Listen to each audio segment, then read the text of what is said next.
Hi, this is Brian Kim. I'm going to share with you case number 292 in the Best Way to Do Cataract Surgery series. And the title of this series is not to suggest this is the best and only way, but to get you to think critically of your technique so that you can provide the very best for your patients. And so this is a moderately dense cataract.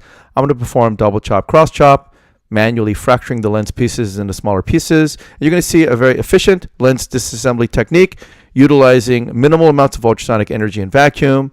And as a result, this provides clear corneas postoperative day one. And again, most importantly, efficient lens disassembly without struggling to fracture the lens pieces. I'm using the cotton tip to steady the eye, and this is a corneal marker which will help me to center and size the rhexis.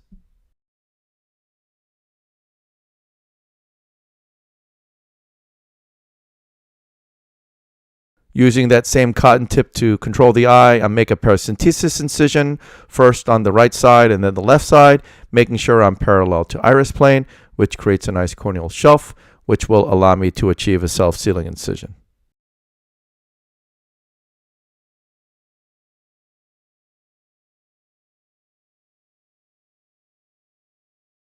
This is intracameral epinephrine, and then some endocoat, some dispersive viscoelastic to coat the corneal endothelium. And this is the triplanar corneal incision. I make a vertical groove, place the blade into the deep part of the groove, tunnel, and then I enter. Using that same cannula to control the eye for my capsular rhexis.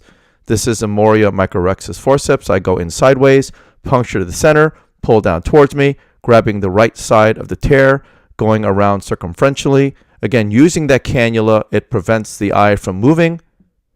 I have excellent control of the eye, and I don't have to worry about any sudden movements while I'm doing the rhexis. Of course, using two hands is a little bit more advanced techniques, but if you can learn to use two hands throughout your cataract surgeries, you're going to have a much easier time with your surgeries. Finishing off the rhexis, and this is the capsular fornix hydrodissection technique. I place a cannula under the rhexis edge contra-incisionally, point the tip down, get a nice wave, lift the lens up, decompress the bag.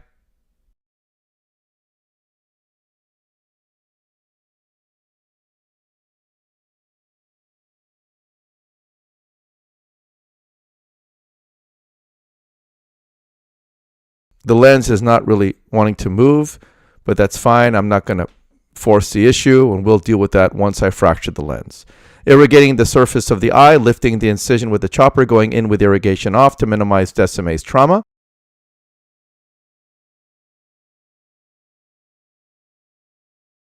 Removing the surface epinuclear material, sliding the chopper under the rhexis edge contra-incisionally, the phaco tip vertically sub-incisionally. Bringing the instruments together and fracturing the lens, that's double chop, placing the chopper around the right heminucleus, flanking the lens with the chopper and phaco tip, pulling the chopper towards the phaco tip, and it fractures the right heminucleus in half, and that is the cross chop. Lifting that first quadrant up with some vacuum, again getting the chopper around the lens, crushing the lens against the phaco tip, and then once the pieces are small enough, emulsifying the lens pieces. Carefully rotating the lens now that I have a little bit more leverage, now that that first piece is gone.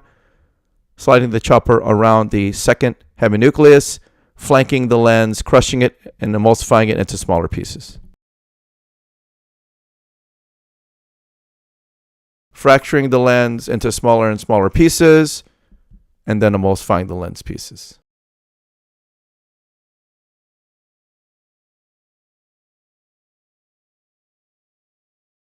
Rotating the lens some more. Placing the chopper under the rhexis edge and just separating the third and fourth quadrants from one another. Placing the chopper around the lens equator once again, and then crushing the lens with the instruments to fracture that third quadrant into smaller pieces, and then emulsifying the lens pieces. Using some vacuum to grab that fragment up, and then flanking the lens piece with the instruments, and then emulsifying it.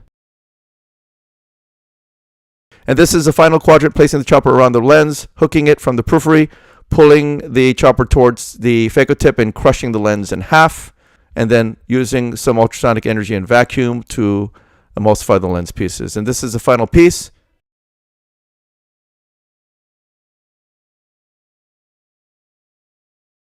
Removing the epinucleus,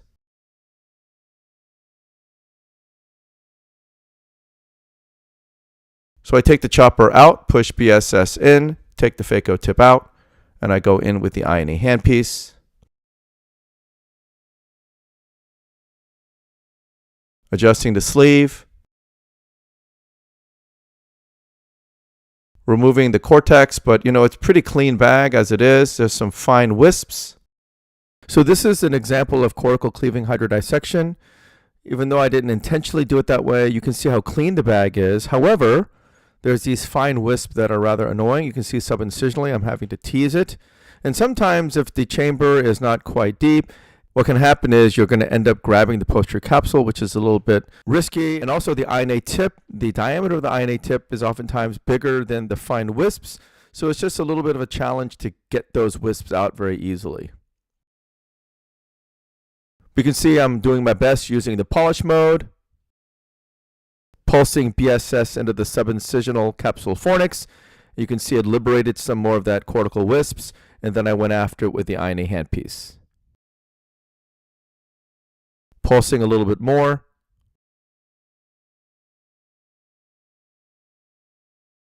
Polishing under the rexus edge.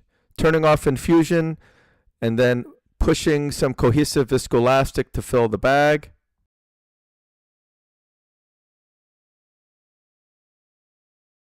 Before doing that, I can see there's a little bit more fine wisps contra-incisionally. So then now I disengage the fluid and then push the cohesive viscoelastic to fill the bag.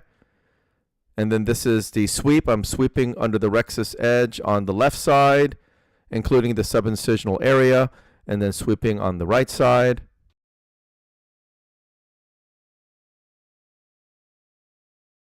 While I'm sweeping, my assistant gives me the lens. This is the injector using the cohesive viscoelastic cannula. I hold the incision, place the injector through the incision, and this is a single piece acrylic lens, a ZC Boo lens, delivering it into the capsular bag.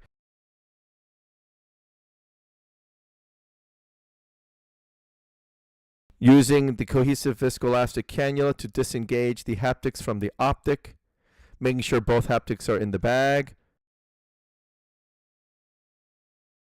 Going in with infusion off, activating irrigation, tilting and lifting the edge of the lens, removing the viscoelastic from within the bag, repositing the lens, polishing under the rexus edge.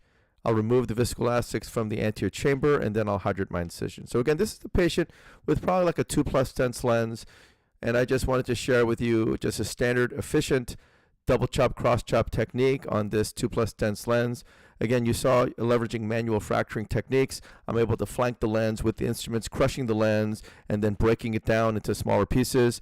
Again, cutting the lens in half using the double chop technique, flanking the lens, again, by getting the chopper around the lens equator, and then tilting the phaco tip subincisionally, using it as a fulcrum to crush the lens in half, and then sliding the chopper across the right heminucleus, and then essentially creating a cross. That's what's called cross chop. Pulling the chopper centrally toward the phaco tip. The phaco tip is deep between the lens heminuclei, and then I'm able to pull that chopper towards the phaco tip, amputating and crushing the right heminucleus in half, and then using a mixture of vacuum and then hooking with the chopper, crushing the lens into smaller and smaller pieces, and then emulsifying the lens pieces. You saw the CDE was very low. Lens disassembly was very efficient. I didn't struggle to grab the pieces up out of the bag. I didn't have any trouble disassembling the lens. It was rather efficient and easy to do, and more importantly, limited use of ultrasonic energy, which means this patient should have a clear cornea postoperatively, minimal use of vacuum, so post-occlusion surge is not an issue, and not using any heavy-handed amount of ultrasonic energy also reduces the risk of corneal wound burn and corneal endothelial damage. And so this is just a classic example of my standard phaco technique on a 2+ stents lens. So I hope this was helpful to you, and I thank you for your attention.